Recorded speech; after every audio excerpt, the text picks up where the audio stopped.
Hey everybody, it's me, it is William Walkie Walker here on livevideo.com. Hope everyone's doing good on this fine day, and welcome to the very first episode of the Walkie TV interview, the interview show that interviews you, the live video viewers. And boy, do I have a guest for you. This individual, this gentleman who is going to be on the program here today, I could say a well-known vlogger from both live video and YouTube. He is one of the runners and heads of the Star Trek Gamers website, a great website, and I encourage everyone who is a Star Trek fan to check it out.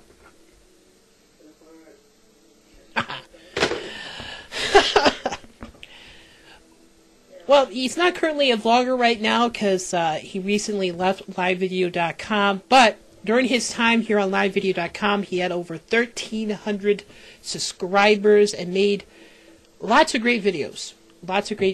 And so please welcome here to the program none other than, yes, Victor's first. Victor, welcome to the program, man. It's good to have you.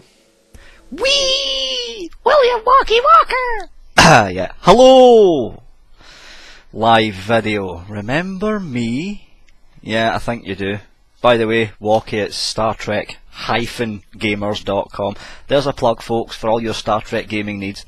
Yeah, thanks for inviting me to be the first person on this interview series that you've got going. Good idea, Walkie. Fantastic idea. I'm surprised no one else took up the idea after Kai Hell stopped doing On the Spot. Glad to be here. Thanks for having me on. Okay, Star Trek-gamers.com. My bad. But yes, it's good to have you on. My first question, what led you into vlogging? What led me to start vlogging? That's a good question, actually. It was an accident, to be perfectly honest, Walkie. It was an accident. I had a YouTube account. Since closed. In fact, I think I made a video and live video on the old page before I closed it down. That actually had me closing down the YouTube page.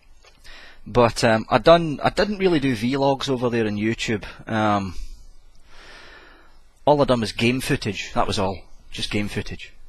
I've spent a lot of time during my early 20s, early to mid 20s, doing magazines, you know, like magazine articles, and basically giving a little bit of me into the articles that I wrote. And the way that I done gaming articles for magazines like PC Gamer, it was me doing a blog. Simple as that. It's what all good writers do. They place themselves out of themselves and they look at themselves in the third person. Coming over to live video, I was intending to do nothing but game footage. And then I bumped into somebody called Viper. His old channel was Viper 231 Productions, Sean. And he done gaming vlogs as well, but he also mixed it with gaming based questions. And I think the very first vlog I done on here was a video comment to one of Viper's old videos about games. I think it was games encouraging the rise of criminal acts or something like that. And that was the very first time I'd done a traditional vlog. I don't consider myself a vlogger. I've said that all along. I'm not a vlogger. I'm not someone like Glass Chick who can sit there, or Old Marine for instance, who can sit there in front of a camera and tell you their life story. I can't do that. I'm not a vlogger. I'm a serial vlogger. Now when I say serial vloggers, I mean Ask a Trekkie, Big Dummies Guides, the technical reviews that I do, my interpretations of what's happening in the vlogging industry, but I'm not a traditional vlogger. But yeah, that's how I started talking on cam. You can blame Viper for it. Oh, well, there you go. Well, after being a part of YouTube for a while and then being a part of live videos for a while, looking at it from the inside, comparing the two, which of these fire websites do you think is better? live video or YouTube? Killer question. You try to put me in a corner. You know I work for Google, right? I work for Google. I work for the company that owns YouTube.com. However, I'm not an administrator and I don't actually admin or have anything. Well, I do look at the paperwork and some of the database actions for YouTube, but I don't specifically work in that area, so I can get away with what I'm about to say. YouTube under Steve Chen and the long-haired hippie bloke, when it first launched, was a good idea.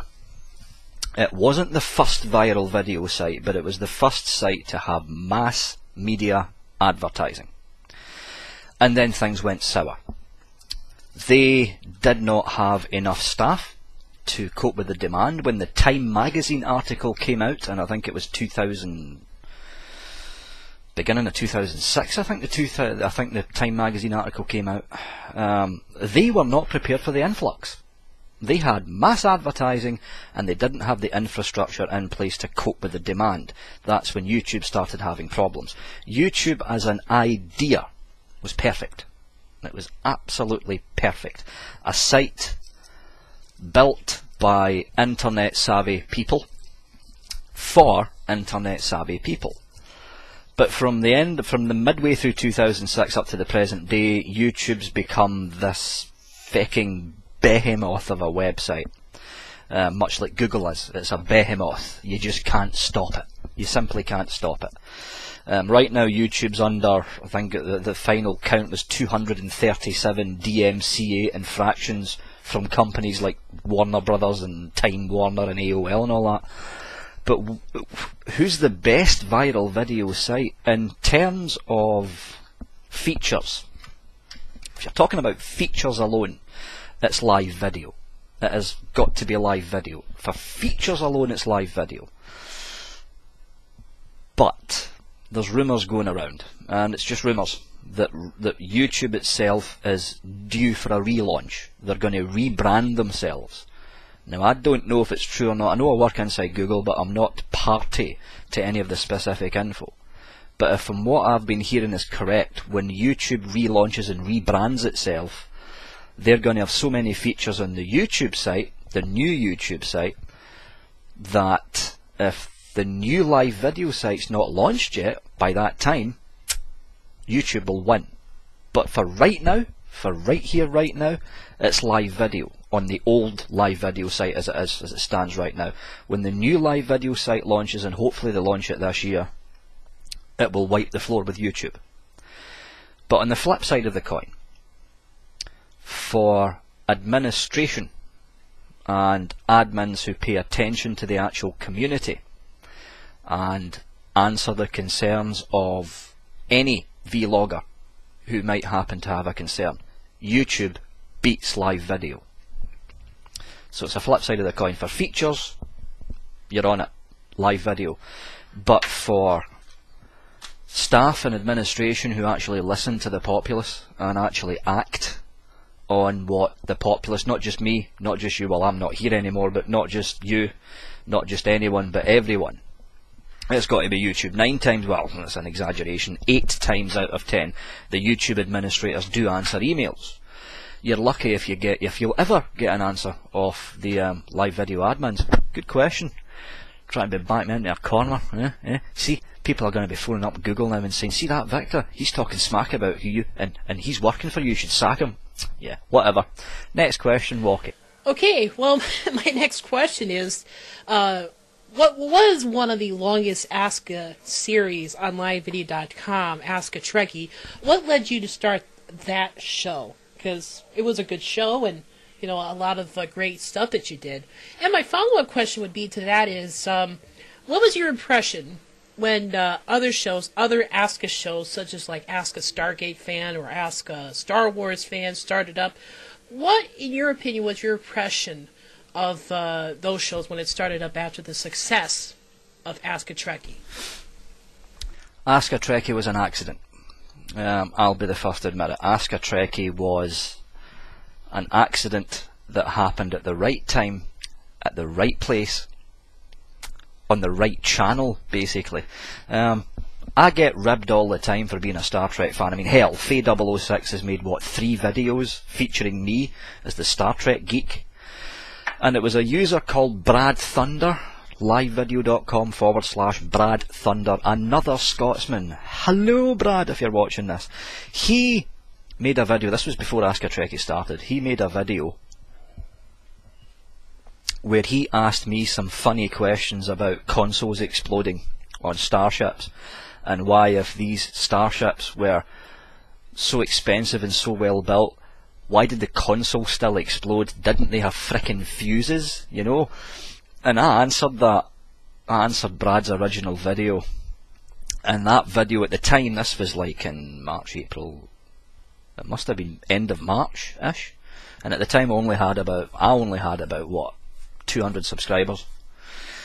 And at that time, that video that I sent to Brad as a comment to answer his questions got the most hits, the most comments and the most views of any of my videos up until that point. And that's where I thought to myself, well, you know, over in YouTube you've got Ask a Gay Guy, I think it is, and then there was Argent's Ask a Tech. Now Argent 009 we're talking about, Mike. Argent was still running the Ask a Tech series on live video at that time. He stopped doing it now, he might bring it back. And that's what I thought to myself, you know, Ask a Trek, Ask a Tech, Ask a Trek. And I remember saying this in Ask a Trekkie episode 1, the actual first official episode. I did play on words, the kind of Ask a Tech from Argent, because at that point in time Argent's Ask a Tech series was widely known, you know. But he stopped doing it. So I thought Ask a Tech, Ask a Trek, Ask a Trekkie, and that's where the idea came up. It was Brad Thunder's fault at first. And for the name, the Ask a series, I just pulled from people who were already doing Ask a series. There was only one running at that point in time on live video, and that was Argent's Ask a Tech. There was no others. As for the end of the question, yeah, the Ask a Trekkie series ran for 18 episodes, 3 seasons, and the 18 episodes was split between the 3 seasons, and it was run about season 2 episode 11. I was contacted by Chuckles Pig. She asked if it'd be okay if she done Stargate, and I went, yeah, fine, you know, I don't hold the copyright to Ask her. Go ahead, do it. And then when Chuckles Pig done Ask a Stargate, Reggae Brother done Ask a Star Wars Fan, and the latest one's Lizard King. He's doing, I think it's Ask a Jedi Knight or something like that. So there's 2 ones running for Star Wars, there's 1 running for Stargate, and there was 1 running for Star Trek. But with the closure of the Victor First channel, it's not there anymore.